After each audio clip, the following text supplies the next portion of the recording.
The Lanterns of Karakoy, Episode 1. The ferry was quiet, a gentle hum of the engine the only sound breaking the evening's calm. The sky was a faded blue-gray with tinges of soft gold lingering near the horizon, but the sun, an orange smudge of light, hung just above the sea, scattering its fading warmth across the water. The city, so familiar from the shore, looked different now, its outlines blurred by the mist that began to creep in from the sea. The traveler, seated on the deck, leaned against the cold, smooth railing, feeling the faint touch of metal against their skin, the faint taste of salt on the breeze. The scent of the sea was thick in the air, almost sweet, and it mingled with the scent of spices carried by the wind, cumin, saffron, cinnamon, and the delicate perfume of jasmine from somewhere far off. There was something exotic in the mixture, rich with the memories of markets long past. The traveler breathed in deeply, the fresh salt tinged with the faintest edge of diesel from the ferry's engine, now less noticeable but still present. The engine's pulse, steady and rhythmic, almost seemed to fade as they focused on the sounds around them, seagulls calling overhead, their wings cutting through the air with a gentle swoosh. The occasional splash of water against the side of the ferry felt like a soft tap, a reminder of the boundary between the stillness of the land and the fluidity of the sea. The ferry swayed gently as it cut through the Bosphorus Strait, the rhythmic motion lulling them into a quiet, sleepy reverie. The sun was dipping lower now, casting long shadows across the water, turning it into a shimmering mass of molten copper. The traveler couldn't help but watch as the last rays of sunlight glittered on the water, rippling like 1,000 tiny golden threads, pulling their gaze toward the distant shores of the Asian side. The glow of the setting sun softened everything it touched, the concrete buildings on the European side, the jagged outline of minarets, the sloping roofs of old houses, all bathed in the amber warmth of late afternoon. The air felt cooler now, the warmth of the sun slowly fading, and the traveler felt a gentle shiver run down their spine, as though the city itself were bidding farewell to the day. There was something almost melancholic in the way the last light of the sun disappeared into the horizon, like a final whisper before the night. The shifting colors in the sky, burnished golds and pale blues, seemed to fill the traveler with a quiet yearning. For a moment, they considered the vastness of the sea, the mystery of the land they were leaving behind, and the unknowns that lay ahead. The ferry's motion seemed almost hypnotic now, the steady rhythm of the waves beneath it matching the gentle pulse of the traveler's heartbeat. They watched as the golden light faded into twilight and the air grew even cooler. The mist, too, was beginning to gather, thin tendrils of fog curling up from the water like ghostly fingers, blurring the city beyond. It made everything seem softer, more ethereal. As the ferry cut through the mist, the traveler could just make out the distant silhouette of the Asian shore, a dark smudge against the darkening sky. It was then that the lanterns appeared. At first, they were only dots in the distance, floating, shimmering specks that looked almost like fireflies, their soft glow casting a faint light on the mist that shrouded the waters.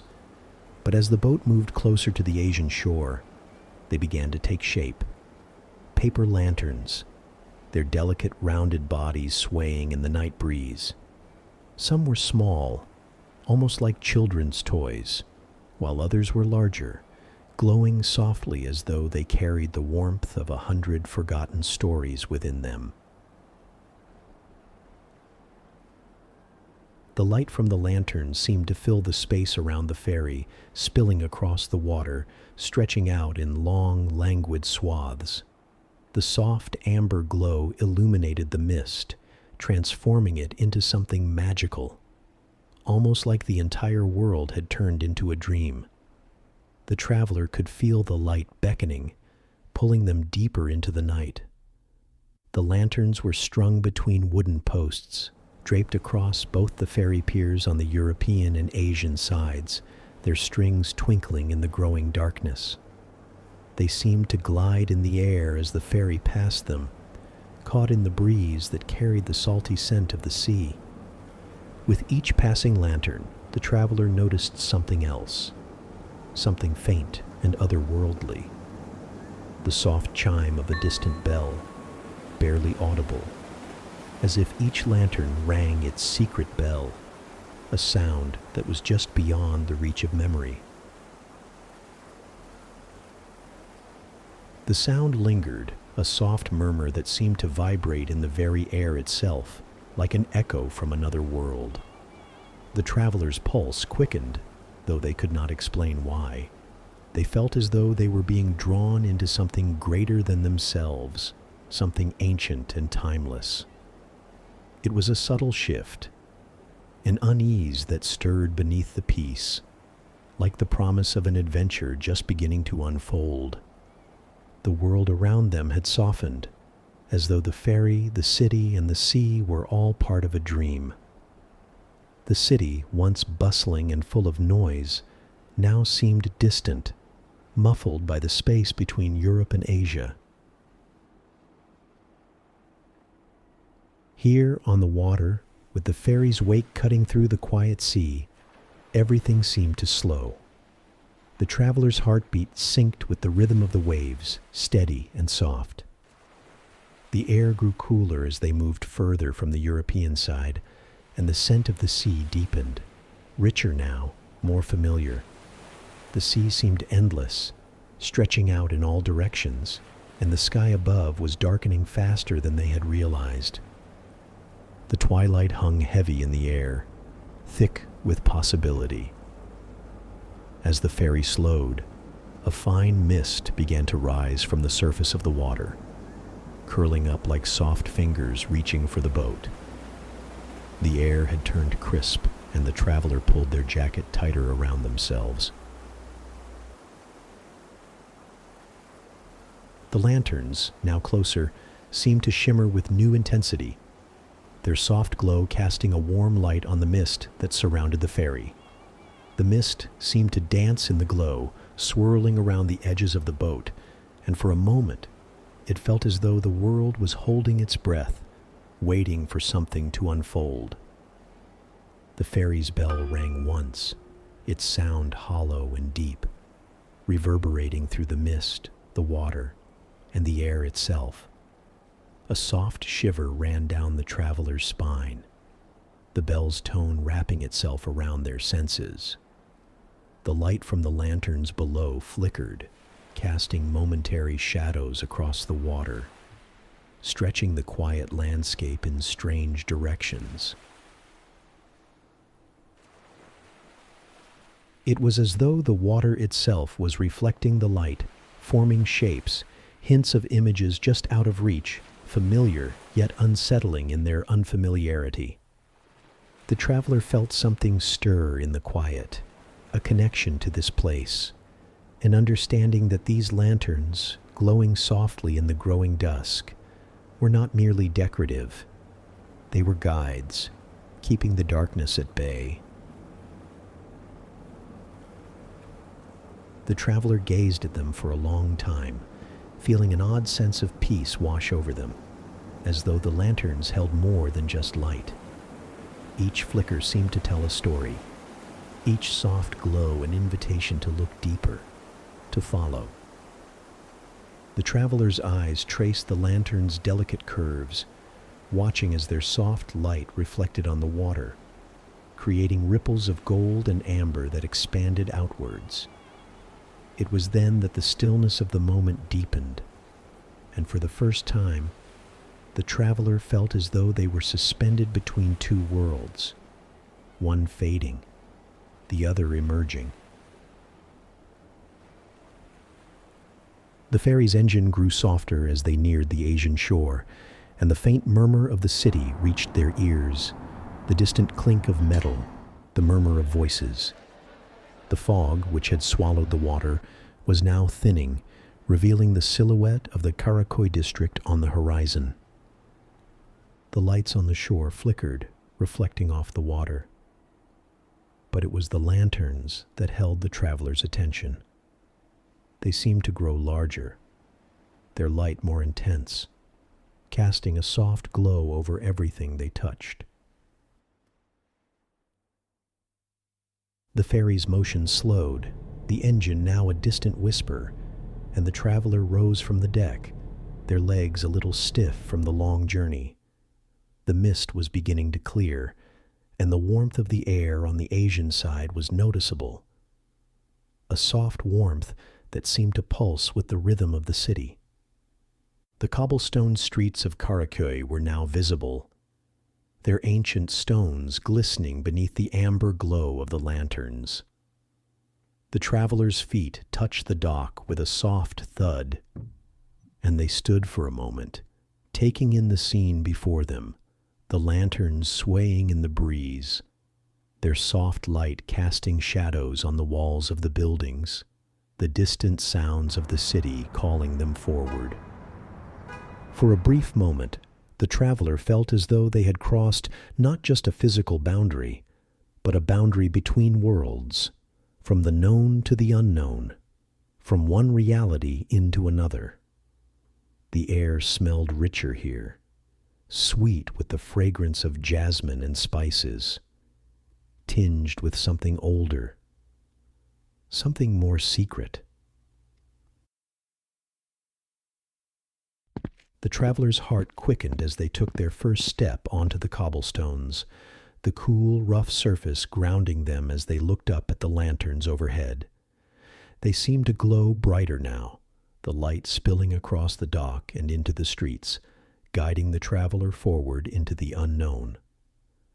The cobblestones beneath the traveler's feet felt worn but solid, polished by centuries of footsteps.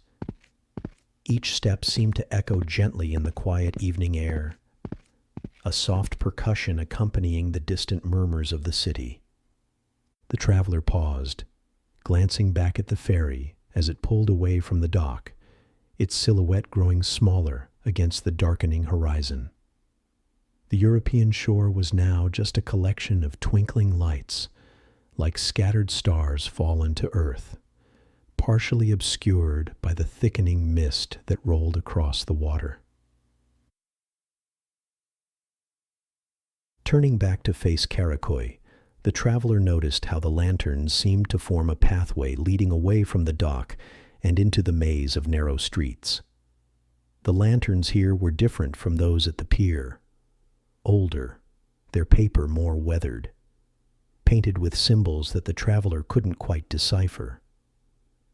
The light they cast was warmer, more golden, seeming to pulse with each gentle sway in the evening breeze.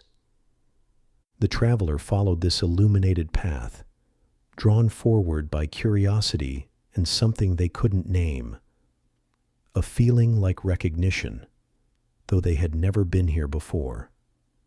The sounds of the city grew clearer as they ventured deeper into the winding streets, the gentle clatter of dishes from a nearby cafe, the soft murmur of conversation in a language they only half understood, the occasional burst of laughter that seemed to hang in the air like music.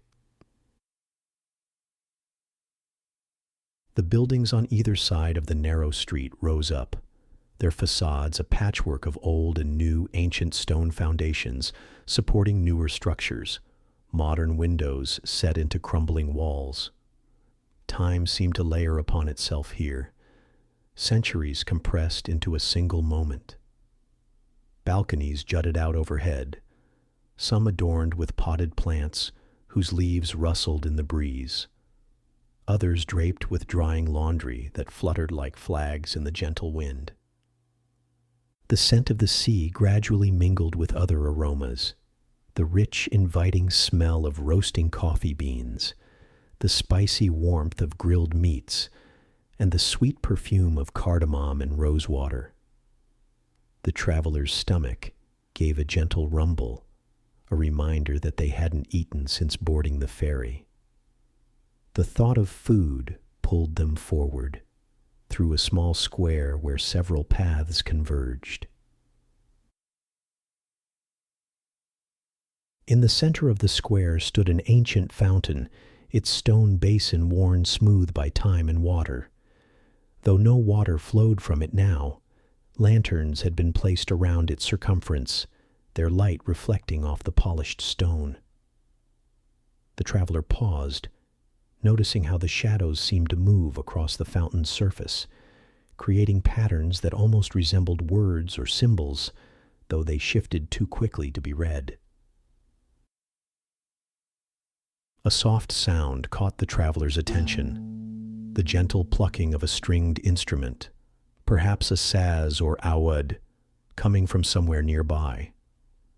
The melody was haunting, a minor key progression that seemed both melancholy and hopeful, echoing off the stone walls of the buildings surrounding the square. The traveler turned, trying to locate the source of the music, and noticed a small cafe tucked into a corner of the square, its entrance framed by climbing jasmine, whose white flowers glowed faintly in the lantern light. The cafe's windows were steamed from within, suggesting warmth and comfort. Through the glass, the traveler could make out the silhouettes of people gathered around tables, some engaged in animated conversation, others sitting in companionable silence. The door was open, spilling a rectangle of golden light onto the cobblestones. Without consciously deciding to do so, the traveler found themselves moving toward this light, drawn by the promise of warmth, food, and perhaps company. The cafe was called Fener, according to the weathered wooden sign hanging above the door, the Turkish word for lantern, the traveler recalled from their guidebook. It seemed fitting, given the glowing paper lanterns that hung both outside and within. As they stepped through the doorway, the traveler was enveloped in warmth, and the rich aroma of Turkish coffee, strong and slightly bitter, mingled with the sweet scent of baked goods. The interior was small but cozy, with perhaps a dozen tables arranged around a central hearth where a small fire crackled softly. The walls were lined with bookshelves, crowded with volumes of various sizes and apparent ages. Some looked ancient, their leather bindings cracked and worn, while others seemed newer, their spines still bright with color. The ceiling was low, crossed with dark wooden beams from which more lanterns hung, casting a warm, flickering light over everything. The traveler hesitated just inside the doorway, suddenly aware of being a stranger in this intimate space. The conversation didn't stop, but there was a subtle shift in the atmosphere, a moment of collective awareness as the patrons noticed the newcomer. Then, as quickly as it had come, the moment passed, and the level of conversation returned to its previous volume. An elderly man approached, his face creased with lines that deepened when he smiled. His eyes, dark and keen, seemed to assess the traveler with a single glance. "Good evening," the man said. The traveler sensed a welcome in his gaze, along with curiosity, perhaps, or recognition. He gestured to a small table near one of the windows, offering a view of the square outside, where the lanterns continued to sway in the evening breeze, their light reflecting off the cobblestones, still damp from an earlier rain. The wood of the chair was smooth beneath the traveler's fingers, worn by years of use. The elderly man, who seemed to be the owner of the cafe, returned moments later with a small glass of amber tea, steam rising from its surface and carrying the fragrant aroma of black tea. The menu lay on the table, its pages worn at the edges from frequent handling. The traveler pointed to an item at random, and the old man nodded in approval before moving away to prepare the order. The travelers sipped the tea, its warmth spreading through them. The cafe felt increasingly comfortable, as though they had been there many times before. The conversations around them, though in a language they didn't understand, had a soothing quality, rising and falling like waves against the shore. In a corner of the cafe, a young woman played a long-necked saz, her fingers moving deftly over the strings. Her eyes were closed as she played, her expression one of deep concentration. A lantern hung directly above her, its light seemingly focused on her hands, highlighting the movement of her fingers across the strings. The melody was haunting, a minor key progression that seemed to resonate with something deep within the traveler's heart. The elderly man returned with a small ceramic bowl filled with delicate dumplings in a yogurt sauce, sprinkled with red pepper and mint. The aroma was enticing, and the traveler realized how hungry they were. The first bite was exquisite, the dumplings tender, the filling savory, and the sauce tangy and warm. As they ate, the traveler became aware of a subtle shift in the cafe's atmosphere. The conversations had quieted, and there was a sense of anticipation in the air. Even the fire in the hearth seemed to burn more steadily, its crackling reduced to a gentle murmur. The traveler glanced around, trying to discern what had changed. The elderly man was standing near the door, his posture stiff, his expression solemn. A newcomer had entered, a tall figure wrapped in a dark cloak, their features obscured by the shadow of a hood. There was something unusual about the way they stood, perfectly still amidst the movement of the cafe, like a rock in a flowing stream. The traveler felt a chill that had nothing to do with the temperature of the room. The wordless exchange between the elderly man and the stranger continued for a moment longer, then ended with a nod from both parties. The cafe owner turned and began making his way toward the traveler's table, his expression more serious than before. The stranger remained by the door, their face still hidden, but the traveler had the distinct impression that they were being watched. The elderly man's expression conveyed a complex mixture of emotions, concern, curiosity, and something that might have been reverence. His gaze flicked from the traveler to the cloaked figure and back again, as though drawing connections between them. He placed a hand on the traveler's shoulder, a gesture both reassuring and somehow final. The traveler's heart was beating rapidly now, a mixture of fear and inexplicable excitement coursing through them. The young woman with the saz had begun playing again, but this time her melody was different, more urgent, almost warning in its intensity.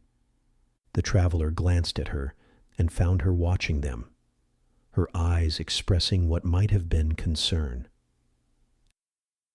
Outside, the lanterns seemed to glow more brightly, their light pulsing in a rhythm that matched the traveler's quickened heartbeat. The square beyond the window was now empty of people, though the traveler couldn't recall seeing anyone leave. The mist had thickened, swirling around the bases of the lanterns, obscuring the cobblestones. The cloaked figure took a step forward, then another, moving with a fluid grace that seemed almost inhuman. They stopped at the edge of the traveler's table, a presence that somehow filled the space without overwhelming it. Up close, the traveler could see that the cloak was not simply dark, but seemed to contain depths within it, like looking into a night sky filled with stars too distant to make out clearly. Slowly, deliberately, the figure raised their hands to the hood of their cloak. The traveler found themselves holding their breath, torn between the desire to see what lay beneath and the instinct to look away.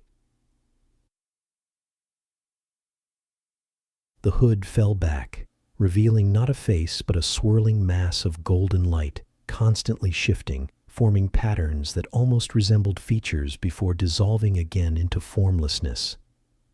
A voice filled the traveler's mind, though no words were spoken aloud.